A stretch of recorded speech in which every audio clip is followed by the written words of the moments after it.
भाभी आइए ना, आइए बैठिए ना। आप सफर करके आए होंगे, थक गए होंगे ना, आइए बैठिए। ये क्या, सूखी सब्जी और पानी वाली दाल की दावत में बुलाया हमें? ये है तुम्हारी मेहमान नवाजी?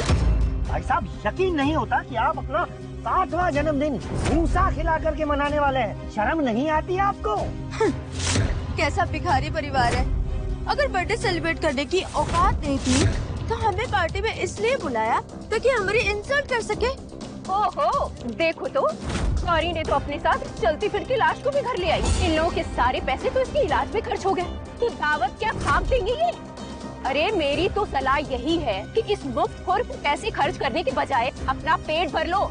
चाची अब आप हद पार कर रही हैं। अरे मैं तो सिर्फ सच्चाई कह रही हूँ, तुम ही देख लो ना, तुम्हारा घर बिक गया और तुम्हारा परिवार इस गंदगी में रह रहा है, और फिर भी तुम इस इंसान पे खर्च करने पे तुले हो। देखिए आप। सुशांत चुप हो जा। भैया भाभी, मैंने आपके लिए अच्छे से अच्छे खाने का इंतजाम किया है, और यहाँ जो भी है मैंने दिल से बनाया है। मुझे तो तुम लोगों पे हंसी आ रही है। मुझे तो लगता है गरीबी के कारण तुम लोगों का दिमाग चलना बंद हो गया है। अगर खाने पीने के लाले पड़े हैं तो इस लड़के का बोझ अपने सिर पे उठाए क्यों घूम रहे हो? निकाल बाहर करो इसे। चाची, तीर के बारे में आप एक शब्द और मत। ओए, ये नहीं पता था कि तुम इतनी नासमझ हो। देखो इस बीमार की हालत, इसका इलाज करवाते करवाते क्या हालत हो गई है तुम्हारी। अरे सड़क पर आ गए हो तुम लोग। अरे अभी तो तुम्हारी उम्र क्या है? तुम चाहो तो इस लूजर से लाख गुना बेहतर लड़का मिल सकता है तुम्हें। और नहीं तो क्या, 20 साल तक हमने तुम्हें पाला है, हम तुम्हारे लिए बुरा थोड़ी सोचेंगे। अरे मैं तो कहती हूँ इस गांव में ही किसी अच्छे परिवार में गौरी को दे दो, और इसकी खूबसूरती को देखकर लड़के वाले मुंह मांगी रकम देंगे। तुम्हारा घर भी चलेगा।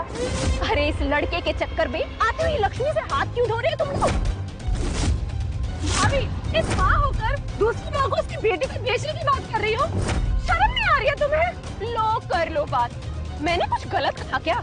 इसके इलाज के चक्कर में तुम लोग फकीर बन चुके हो। भाभी जी बस कीजिए, आपको हमारे घर के मामलों में बोलने की कोई जरूरत नहीं है, हम हमारा घर संभाल लेंगे। अरे मुझे क्या पड़ी है, लेकिन हम रिश्तेदार हैं, इसलिए तुम लोगों के लिए एक तोहफा लेकर आई हूँ, जिससे तुम्हारी खोई हुई दौलत वापस आ सकती है।